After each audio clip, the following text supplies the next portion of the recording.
नमस्कार दर्शकों, आप सभी का बहुत बहुत स्वागत है हमारे बेहद विशेष कार्यक्रम वैदिक गुरु में। और मैं हूं आपके साथ उपेंद्र कौर। दर्शकों, आज इस कार्यक्रम के माध्यम से हम अंकों के महत्व को समझेंगे कि अंक किस तरीके से हमारे जीवन को प्रभावित करते हैं, कैसे अंकों के माध्यम से हम अपने जीवन में कामयाबी को प्राप्त कर सकते हैं, तरक्की को प्राप्त कर सकते हैं, मुसीबतों को दूर कर सकते हैं। बहुत ही विशेष जानकारी आज इस कार्यक्रम के माध्यम से आपको दी जाएगी। कार्यक्रम बहुत ही ध्यानपूर्वक देखिएगा और यह समस्त जानकारी देने के लिए हमारे साथ स्टूडियो में उपस्थित हुई हैं हमारी बेहद ही खास मेहमान। जी हाँ, हम बात करें न्यूमरोलॉजिस्ट मंजीत संधू जी की। तो आइए सबसे पहले मिलकर उनका स्वागत करें। नमस्कार मैम, बहुत बहुत स्वागत आपका। थैंक यू सो मच मुझे यहाँ बुलाने के लिए, ये अवसर देने के लिए कि मैं अपनी ज्ञान को आप लोगों के साथ साझा कर सकूं और आप लोगों के बेटरमेंट के लिए उसको कैसे आप यूज़ कर सकते हैं, न्यूमरोलॉजी को अपनी लाइफ में कैसे इस्तेमाल कर सकते हैं और अपने करियर को, अपनी लव लाइफ को, अपनी पर्सनल लाइफ को किस तरीके से आप आगे ले जा सकते हैं, उस सब के बारे में आज हम डिस्कस करेंगे। Thank you so much. बिल्कुल मैम, यह है हमारा सौभाग्य है कि आज आपका कीमती समय हमें प्राप्त हुआ है आपसे यह ज्ञानवर्धक जानकारी प्राप्त करने के लिए। इसी के साथ साथ सबसे पहले तो मैं न्यूमरोलॉजी को ही समझना चाहूँगी, क्योंकि आप एक न्यूमरोलॉजिस्ट हैं। तो ऐसे में सबसे पहले बाकी सवाल करने से पहले हम न्यूमरोलॉजी को समझना चाहेंगे कि न्यूमरोलॉजी है क्या, इसकी आवश्यकता हमें क्यों है। बिल्कुल। देखिए, जैसे कि न्यूमरोलॉजी वर्ड से हमें इस तरीके से लगता है कि ये जो विद्या है ये इंडिया में ना ओरिजिनेट होके कहीं बाहर से आई है, लेकिन ऐसा नहीं है। हिंदी में हम इसे अंक ज्योतिष के नाम से जानते हैं। आज से लगभग 4000 साल पहले बेबीलोन सभ्यता में शेल्डियन न्यूमरोलॉजी का ओरिजिन माना जाता है और कीरो को उनका फादर ऑफ न्यूमरोलॉजी, शेल्डियन न्यूमरोलॉजी माना जाता है। इसके बाद हमने पाया कि एंशिएंट इजिप्ट में भी बहुत सारे अभिलेख हमें मिलते हैं जो कि अंक ज्योतिष या न्यूमरोलॉजी के बारे में बात करते हैं। 6th सेंचुरी BC के आसपास ग्रीस में पाइथागोरस, जो कि बहुत बड़े फिलोसफर और मैथमेटिशियन हुए हैं, पाइथागोरस थ्योरम आई थिंक हम सब ने ही 9th-10th में पढ़ी है। तो उन्हीं ने मॉडर्न न्यूमरोलॉजी का आविष्कार किया। लेकिन ऐसा नहीं है कि ये विधा बाहर से आई है। कीरो, जिसे हम फादर ऑफ न्यूमरोलॉजी कह रहे हैं, जिसे शेल्डियन न्यूमरोलॉजी, जो मैं भी प्रैक्टिस करती हूँ और हमारे साथ बहुत सारे न्यूमरोलॉजिस्ट नाउअडेज प्रैक्टिस करते हैं, उन्होंने अपनी बुक्स में ये साफ मेंशन किया है कि जब वो नॉर्थ में गए, भारत में गए, तब वो ऐसे ऋषि मुनियों से मिले जिनके पास इस तरीके का बहुत सारा ज्ञान था और उसमें से एक विधा अंक ज्योतिष निकल के आई, जिसे आज हम न्यूमरोलॉजी के नाम से जानते हैं। तो ओरिजिनली इस विधा का जो रूट्स हैं वो इंडिया से ही ओरिजिनेट, यस बिल्कुल इंडिया से ही ओरिजिनेट हुई है। चलिए, बहुत अच्छे से आपने बताया कि न्यूमरोलॉजी की शुरुआत कहाँ से हुई। ऐसा नहीं है कि ये बाहर से आई है, इसकी रूट्स जो हैं वो भारत से ही जुड़ी हुई है। लेकिन यहाँ पर एक सवाल करना चाहूँगी। अब हम न्यूमरोलॉजी के अलावा यदि बात करें तो ज्योतिष शास्त्र में बहुत सारी विद्या है, जिसमें हम सबसे पहले तो वैदिक ज्योतिष को ही मानते हैं, जिसमें हमारी कुंडली बनती है, सारी उसमें डिटेल्स हमें चाहिए होती है और उसके आधार पर हमारे जीवन का ब्यौरा हमें पता चलता है। तो ऐसे में मैं आपसे जानना चाहूंगी कि वैदिक ज्योतिष की बात करें या न्यूमरोलॉजी की बात करें तो इनमें से बेहतर कौन सी है और दोनों में फर्क क्या है। जी, अगर हम वैदिक ज्योतिष की बात करें तो वो तो सभी विधाओं की माँ है। जैसे संस्कृत की हम बात करें तो that is the mother of all languages, Hindi, English and other languages also. इसी तरीके से वैदिक ज्योतिष जो है, this is a very very vast subject. उसमें हमें जिस भी इंसान का हम कुंडली देखना चाहते हैं, हमें उसका डेट ऑफ बर्थ भी चाहिए, प्लेस ऑफ बर्थ भी चाहिए, उसके ग्रहों की दशा क्या है उस वक्त, और पर्टिकुलर एग्जैक्ट समय भी हमें चाहिए। But we meet these type of people जिन्हें अपना टाइम ऑफ बर्थ जो है वो एग्जैक्टली नहीं पता। तो उस समय पे क्या किया जाए, क्या उनकी कुंडली नहीं बन सकती?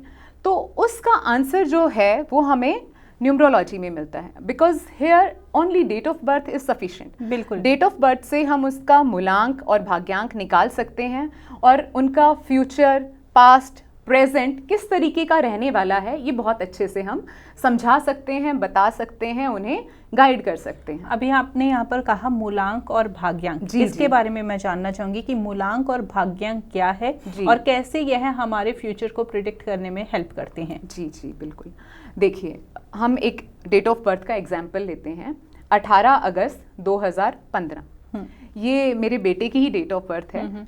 तो यहाँ पे जो तिथि है 18, 1 + 8 = 9, तो 9 नंबर जो निकल के आया ये उसका मूलांक है, जिसे हम पर्सनैलिटी नंबर कहते हैं। राइट। उसके बाद अगर हम पूरी डेट ऑफ बर्थ को ऐड करते हैं, 1 + 8 + 8 + 2 + 1 + 5, 0 को इसमें हम इंक्लूड नहीं करते हैं, तो ये टोटल आता है 25 and that is equal to 7।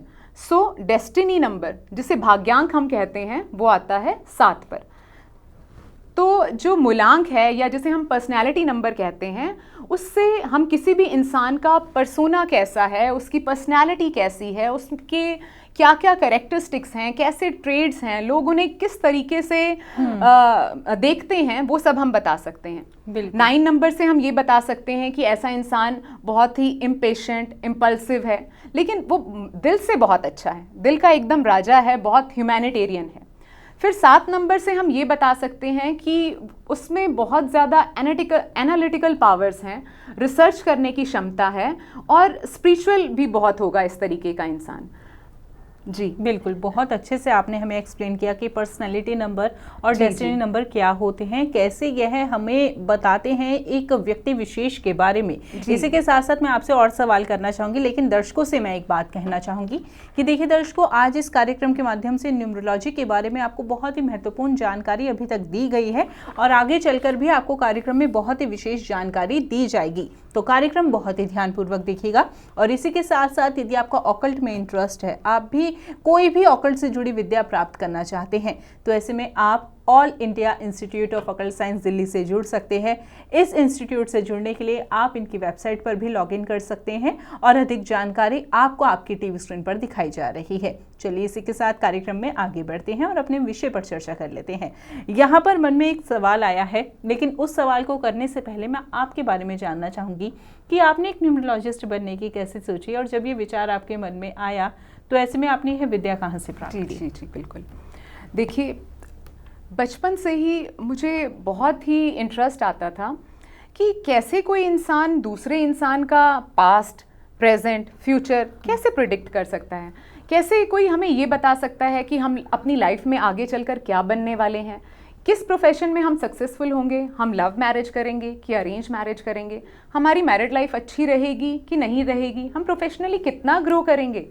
तो ये सब चीज़ों का पता लगाने के लिए मुझे बहुत ज़्यादा इन चीज़ों की तरफ मैं इंक्लाइंड होती चली गई, लेकिन due to family pressure and other social pressures मैं इन चीज़ों की तरफ नहीं जा पाई।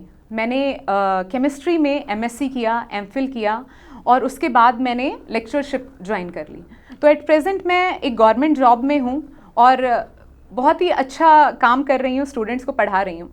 लेकिन उसके बाद मेरे मन में ये इच्छा जागृत हुई कि मैंने जो मेरे फ़र्ज़ हैं मेरे पेरेंट्स के लिए, मेरे हस्बैंड के लिए, मेरे बच्चे के लिए, वो सब तो मैं पूरे कर रही हूँ, पर मेरी आत्मा जो चाहती है, मेरा जो रियल पैशन है, वो कहाँ जाके पूरा होगा। तब मैंने सर्च किया ऑकल्ट साइंसेस के बारे में, तो मुझे पता चला कि सबसे ऑथेंटिक प्लेटफॉर्म मुझे कहाँ मिल सकता है। Then I came to know about many reviews on the internet and people around me कि all India institute of occult sciences जो है, that is the best place to learn all these sciences. ये सब भी एक तरीके की science है, numerology, astrology, tarot reading and all these things. तो यहाँ आकर मेरी सर्च कंप्लीट हुई and I feel so blessed कि मैंने ये सब चीज़ें यहाँ से सीखी। जो टीचर्स हैं यहाँ के, they are so cooperative, so knowledgeable, और जो गुरुदेव कश्यप जी हैं, उनके मार्गदर्शन में हमने बहुत अच्छे से इन सारी विधाओं को समझा और इनका हमारे जीवन पर क्या प्रभाव अच्छा और बुरा पड़ता है और कैसे हम अपने जीवन को और बेहतर बना सकते हैं, क्या रेमेडीज़ हम कर सकते हैं, उन सब चीज़ों के बारे में जाना। बहुत अच्छा लगा मैम आपके इस सफ़र के बारे में जानकर और उम्मीद करते हैं आपके इस सफ़र से प्रेरित होकर हमारे दर्शक भी ऑकल्ट की तरफ अपना इंटरेस्ट उत्पन्न करेंगे। और देखिए दर्शकों, आज इस कार्यक्रम के माध्यम से बहुत ही विशेष जानकारी आपको दी ही जा रही है। मैंने आपको पूर्व में भी कहा था, और इसी के साथ साथ फिर से यही बात कहना चाहूँगी कि यदि आपका भी इंटरेस्ट है ऑकल्ट में, आप भी ये विद्या प्राप्त करना चाहते हैं, तो ज़रूर आप भी all India institute of occult science Delhi से जुड़िए। जुड़ने के लिए वेबसाइट पर लॉगिन कर सकते हैं आप इनकी, और अधिक जानकारी आपको आपके टीवी स्क्रीन पर दिखाई ही जा रही है। चलिए इसी के साथ कार्यक्रम में आगे बढ़ते हैं। यहाँ पर मैम एक सवाल आपसे करना चाहूँगी। जब हम वैदिक ज्योतिष की बात करते हैं तो हमें कुंडली की आवश्यकता होती है। कुंडली के आधार पर हम अपने जीवन का सारा ब्यौरा जानते हैं। जब हम न्यूमरोलॉजी की बात करते हैं तो न्यूमरोलॉजी में कैसे हमें हमारे जीवन के बारे में बताया जाता है? देखिए, सबसे पहले तो मैं इम्पॉर्टेंस ऑफ नंबर्स के बारे में बात करना चाहूँगी। हमें लगता है कि अंक ज्योतिष शायद उतना सटीक रिजल्ट्स नहीं देता या उतना सही प्रिडिक्शन नहीं करता जितना कि ज्योतिष कर सकता है। अगर हम सृष्टि के स्टार्टिंग से हम देखें, जब धरती ओरिजिनेट हुई, ये ब्रह्मांड ओरिजिनेट हुआ, तो हर एक चीज़ पूरी तरीके से ऑर्डर में हमें नज़र आती है। 12 ही घंटे का दिन है, 12 ही घंटे की रात है। भूचक्र के अगर हम डिग्रीज को देखते हैं तो 360 डिग्री हैं। हम सतयुग की एज को देखते हैं, त्रेता युग, द्वापर युग और कलयुग की एज को देखते हैं, और सबका टोटल अगर हम निकालते हैं तो नंबर 9 आता है। अगर चलिए मेरे सब्जेक्ट के बारे में बात कर लेते हैं, केमिस्ट्री के बारे में बात कर लेते हैं, तो ऐसा कहीं भी नहीं है जहाँ पे हमें ऑर्डर ना नज़र आता हो या रैंडमनेस हो। वहाँ पे हम किसी भी एटम की बात करें तो वहाँ पे नंबर ऑफ प्रोटॉन्स जो हैं, इलेक्ट्रॉन्स हैं, न्यूट्रॉन्स हैं, हर एक चीज़ फिक्स है। किसी कंपाउंड का अगर हम मॉलिक्यूलर फॉर्मूला की बात करते हैं, वाटर की ही बात कर लेते हैं, H2O, तो जब भी 2 हाइड्रोजन और 1 ऑक्सीजन मिलेगा तभी पानी बनेगा। H2O2 हो गया तो वो कुछ और हो जाएगा। तो हर जगह नंबर हैं, तो कैसे हम कह सकते हैं कि नंबर जो हैं वो सटीक ज्ञान नहीं दे पा रहे हैं। ठीक है, इसके बाद हम बात करते हैं कि कैसे अलग अलग नंबर्स जो हैं वो हमारी लाइफ को इम्पेक्ट करते हैं। देखिए, मैं एक बात बताना चाहूँगी कि हमारे सनातन धर्म में हम जो मंथ को है वो 15 डेज में काउंट करते हैं। 15 दिन का शुक्ल पक्ष और 15 दिन का कृष्ण पक्ष। शुक्ल पक्ष के 15वें दिन हम पूर्णिमा मानते हैं, और कृष्ण पक्ष के 15वां दिन हम क्या मानते हैं? अमावस्या। यस। तो जब हम पूर्णिमा के दिन और अमावस्या के दिन देखते हैं तो समुद्रों में जो बहुत बड़े बड़े ज्वार भाटाज आते हैं, बिल्कुल, है ना? तो क्यों आ रहे हैं वो? मून की ग्रेविटेशनल फील्ड के कारण, है ना? मून की एनर्जी समुद्र के लाखों करोड़ों लीटर पानी को जब इम्पेक्ट करती है, तो हमें पता है धरती पर पानी कितना है। This is more than 70%। अगर हम ह्यूमन बॉडी की बात करें तो हमारी बॉडी में भी मोर देन 70% क्या है? वाटर ही है, मोर देन 70%। तो जब वो समुद्र के लाखों करोड़ों लीटर पानी को इम्पेक्ट करता है, उसमें ज्वार भाटा आ सकते हैं, तो क्या हमारी बॉडी के वाटर को वो नहीं कंट्रोल करता? डेफिनेटली करता है। हमने देखा है कि जैसे ही फुल मून या न्यू मून का टाइम आता है तो हमारा मूड स्विंग्स होते हैं, हमारे इमोशंस में चेंज आते हैं। तो ऐसा क्यों हो रहा है? बिकॉज उस मून की एनर्जी से जो वाटर एलिमेंट हमारी बॉडी के अंदर है वो इम्पेक्ट होता है। और हमें ये पता है कि जो मून है वो एक काफ़ी छोटा प्लैनेट है as compared to sun, Jupiter, Saturn, उनके कंपैरिजन में काफ़ी छोटा प्लैनेट है। तो जब इस छोटे प्लैनेट का हमारे मूड पर, इमोशंस पर इतना ज़्यादा इम्पेक्ट आता है, तो क्या बड़े बड़े प्लैनेट्स का हमारे ऊपर असर नहीं आता होगा? बिल्कुल आता होगा। तो न्यूमरोलॉजी में हर एक प्लैनेट को एक नंबर डेजिग्नेट किया गया है। जैसे 1 नंबर सूर्य, 2 number moon, 3 number Jupiter, 4 number Rahu, 5 number mercury यानी कि बुध, 6 नंबर शुक्र वीनस के लिए आता है, 7 नंबर केतु के लिए आता है, 8 नंबर शनि के लिए आता है और 9 नंबर मंगल के लिए आता है। बिल्कुल ठीक है। इससे जुड़ी मैं एक छोटी सी स्टोरी और आपको बताना चाहूँगी कि जो 4 नंबर है जिसे हम राहु से रिप्रेजेंट करते हैं और 7 नंबर जिसे हम केतु से रिप्रेजेंट करते हैं, सूर्य को 4 नंबर जो है राहु को सूर्य की छाया भी कहा जाता है और केतु को चंद्रमा की छाया भी कहा जाता है। तो इसके पीछे एक पौराणिक कथा है, मैं वो आप लोगों से और दर्शकों से साझा करना चाहूँगी कि ऐसा माना जाता है हमारे पुराणों के अकॉर्डिंग कि स्वरभानु नाम से एक असुर था जो कि शुक्राचार्य, जो कि असुर गुरु हैं, उनका सहायक था। तो जब समुद्र मंथन के समय देवता और राक्षसों के बीच में, असुरों के बीच में युद्ध हो रहा था, तो वो अपनी चालाकी से देवताओं की पंक्ति में जाके बैठ गया अमृत का पान करने के लिए। उस वक्त विष्णु भगवान मोहिनी रूप लेकर देवताओं को अमृत का पान करा रहे थे, लेकिन सूर्य और चंद्रदेव ने उनकी चालाकी को पकड़ लिया, उन्हें पहचान लिया। उन्होंने विष्णु भगवान को इशारा किया कि इस तरीके की बात हो रही है। तो विष्णु भगवान ने क्रोधित होकर अपना सुदर्शन चक्र चलाया और उनकी धड़ को उनके शरीर से अलग कर दिया, उनके सिर को उनके शरीर से अलग कर दिया। लेकिन अमृत तो वो पी चुके थे, स्वरभानु असुर अमृत तो पी चुके थे। तो उसके बाद क्या किया विष्णु भगवान ने कि उनके सर को अलग दिशा में और उनके शरीर को अलग दिशा में फेंक दिया। तो इसलिए कहा जाता है कि जो राहु है उसके पास बॉडी नहीं है, उसके पास सिर्फ माइंड है, वो सिर्फ माइंड से सोचता है, he is not having any emotions.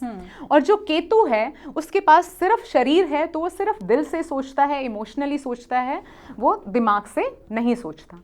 तो इस तरीके से सारे नंबर्स किसी ना किसी ग्रह को रिप्रेजेंट करते हैं और वो ग्रह अलग अलग क्वालिटीज़ को रिप्रेजेंट करते हैं। बिल्कुल, बहुत अच्छे से आपने बताया कि सारे ग्रह जो है किसी ना किसी नंबर से हमारे संबंध रखते हैं। लेकिन मेरा सवाल यह था कि जैसे कि कुंडली के माध्यम से हम जानते हैं, न्यूमरोलॉजी में क्या ऐसा कोई चार्ट होता है, क्या होता है जिसके माध्यम से सब कुछ बताया जाता है? जी न्यूमरोलॉजी में हम एक 3x3 का ग्रिड बनाते हैं। नाउअडेज वो लोशो ग्रिड के नाम से फेमस है, लेकिन वास्तव में वो क्या है, वो एक लक्ष्मी यंत्र है। लक्ष्मी यंत्र कैसे है कि 3x3 का जो हमने ग्रिड बनाया, जिसकी फर्स्ट रो में 4, 9, 2, सेकेंड रो में 3, 5, 7, लास्ट रो में 8, 1 एंड 6, इस तरीके से नंबर आते हैं। तो जब हम इसे वर्टिकली, हॉरिजॉन्टली या डायगोनली किसी भी तरीके से हम ऐड करते हैं तो उसका टोटल 15 पे आता है, 15। और 1 + 5 = 6। 6 किसको दर्शाता है? माता लक्ष्मी का, माता लक्ष्मी का अंक है। तो इसलिए हमारे वैदिक न्यूमरोलॉजी में इसे लक्ष्मी यंत्र भी कहा जाता है। और अगर इसी यंत्र को हम उल्टा कर देते हैं तो ये सूर्य यंत्र बन जाता है। और इस यंत्र में जो अलग अलग नंबर्स हैं वो अलग अलग एलिमेंट्स को दर्शाते हैं। बिल्कुल जी। तो जैसे कि मैंने बात करी, लोशो ग्रिड में हर एक नंबर किसी एलिमेंट को, किसी तत्व को दर्शाता है। 4 और 3 जो एलिमेंट है वो वुड एलिमेंट माना जाता है। वुड जैसे हम देखते हैं, पेड़, लकड़ी कहीं भी होती है तो वो किसको रिप्रेजेंट करती है? ग्रोथ को रिप्रेजेंट करती है। तो 4 और 3 जो एलिमेंट हैं ये हमारी ग्रोथ को, हमारी क्रिएटिविटी को रिप्रेजेंट करते हैं। उसके बाद हम बात करते हैं 2, 5 और 8, ये होते हैं अर्थ एलिमेंट। अर्थ मतलब हमारी स्ट्रेंथ और स्टेबिलिटी, ठीक है। उसके बाद नंबर आता है 9। 9 क्या है? 9 है fire element, aggression, power, anger. उसके बाद हम बात करते हैं 7 और 6 की। 7 और 6 जो दिखाते हैं ये मेटल तत्व को दिखाते हैं। 7 नंबर सिल्वर मेटल को रिप्रेजेंट करता है। सिल्वर मेटल मतलब स्पिरिचुअलिटी, एनालिसिस, रिसर्च। उसके बाद 6 नंबर किसे रिप्रेजेंट करता है? 6 नंबर गोल्ड को रिप्रेजेंट करता है। Gold means luxury, finance, friends and family का जो सपोर्ट हमें लाइफ में मिलेगा वो ये सब दर्शाते हैं। बिल्कुल, बहुत अच्छे से मैम आपने हमें समझाया। लेकिन इसी के साथ साथ एक सवाल करना चाहूँगी। जैसे कि आपने बताया लोशो ग्रिड में जो है 9 खाने होते हैं। जी। और उन 9 खानों में जो है हमारी डेट ऑफ बर्थ जो है फिल की जाती है। लेकिन ज़रूरी नहीं कि किसी की डेट ऑफ बर्थ में हर एक नंबर हो। किसी की डेट ऑफ बर्थ में 2 नंबर मिसिंग होते हैं, किसी की डेट ऑफ बर्थ में 3 नंबर मिसिंग होते हैं, किसी में कुछ मिसिंग होता है। तो ऐसे में लोशो ग्रिड में हो सकता है कि वो नंबर्स रिपीट हो, कुछ हो सकता है कुछ नंबर मिसिंग हो। तो क्या इसका कुछ नेगेटिव या पॉजिटिव प्रभाव होता है? जी, बिल्कुल, बहुत अच्छा सवाल आपने पूछा। देखिए, जो भी हमारी डेट ऑफ बर्थ है, सपोज मैंने मेरे बेटे की ही डेट ऑफ बर्थ के बारे में बात की कि 18/8/2015, तो सारे नंबर तो हमें नहीं नजर आ रहे। बिल्कुल। और अगर हम 2000 के बाद के बच्चों के बारे में बात करें तो बहुत ही कम नंबर हमें लोशो ग्रिड में देखने को मिलते हैं। तो जो नंबर मिसिंग हैं उनका भी प्रभाव है और जो नंबर रिपीटेडली आ रहे हैं उनका भी प्रभाव है। इसे मैं एक बहुत ही छोटे से एग्जाम्पल से समझाना चाहूँगी कि जब आप और मैं घर पे खाना बनाते हैं तो क्या सब्जी में नमक ना डालें तो स्वाद आएगा? बिल्कुल नहीं, बिल्कुल नहीं आएगा। और अगर उसी सब्जी में मैंने 10 चम्मच 20 चम्मच नमक डालती ही गई तो क्या वो सब्जी खाने लायक रहेगी? बिल्कुल नहीं। और अगर खा ली तो हो सकता है तबीयत खराब हो जाए। तो exactly happens with these numbers also. If number is missing तो भी लाइफ से वो सुख मिसिंग है। जैसे हमने बात की थी कि 4 और 3 वुड के लिए रिस्पॉन्सिबल हैं, मतलब ग्रोथ के लिए रिस्पॉन्सिबल हैं। 6 और 7 क्या हैं? मेटल एलिमेंट हैं। अगर वो मिसिंग हैं तो स्पिरिचुअलिटी मिसिंग होगी, लग्जरी मिसिंग होगी। 2, 5 और 8 अगर मिसिंग है तो स्ट्रेंथ और स्टेबिलिटी मिसिंग होगी। इसी तरीके से अगर ये नंबर रिपीटेडली आ जाते हैं लोशो ग्रिड में, 1 बार 2 बार 3 बार 4 बार 5 बार, इस तरीके से ये नंबर बढ़ते जाते हैं तो उनका नेगेटिव प्रभाव भी बढ़ता जाता है। लेकिन इसमें 1 नंबर और 2 नंबर जो हैं वो एक्सेप्शन है। 1 नंबर अच्छा प्रभाव तभी दर्शाता है जब वो 2 बार रिपीट हो या 3 बार रिपीट हो। अगर 1 नंबर 2 बार रिपीट होता है, मतलब 2 बार 1 1 है लोशो ग्रिड में, तो उस इंसान की जो कम्युनिकेशन स्किल्स हैं, जो अपने आप को दूसरे के सामने एक्सप्रेस करने का तरीका है, समझाने का तरीका है, वो दी बेस्ट होगा। अगर 1 नंबर और ऐड हो गया, सपोज 1 1 1 3 टाइम्स हो गया, तो एंटरटेनिंग फैक्टर भी बढ़ जाएगा। वो इंसान बोलेगा भी और सामने वाले को एंटरटेन भी करेगा, अच्छा भी लगेगा। लेकिन यही नंबर जब 3 से 4 हो गया, 5 हो गया, तो प्रॉब्लम क्रिएट हो जाती है। बिल्कुल। तो ये क्या करता है कि लाइफ में स्कैंडल्स क्रिएट करेगा। नाम तो बहुत होगा आपका, लेकिन बदनाम हो जाएंगे। यस।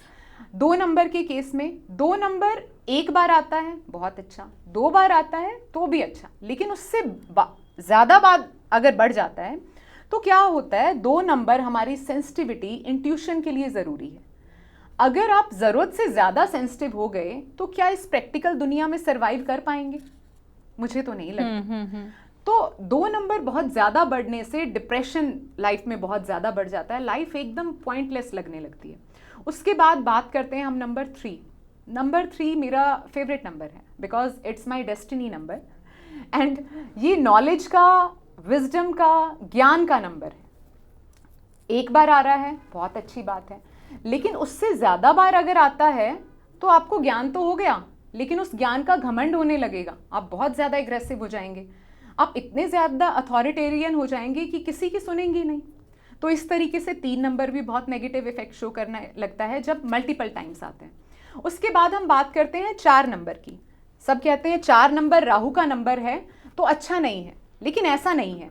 4 नंबर अगर 1 बार ग्रिड में आता है तो बहुत ही अच्छा है। इससे हमारी लीडरशिप क्वालिटीज़, ऑर्गेनाइजेशन, प्लानिंग और जो डिसिप्लिन है लाइफ में वो बहुत बढ़ता है, ग्रोथ फैक्टर बढ़ जाता है। लेकिन अगर उससे ज़्यादा बार ये आ जाता है तो हम ज़रूरत से ज़्यादा परफेक्शन बिल्कुल को डिमांड करने लगते हैं। मतलब मुझे हर चीज़ में ये ऐसे ही होना चाहिए, अगर ऐसे हो गया तो बस बिल्कुल नहीं चलेगा।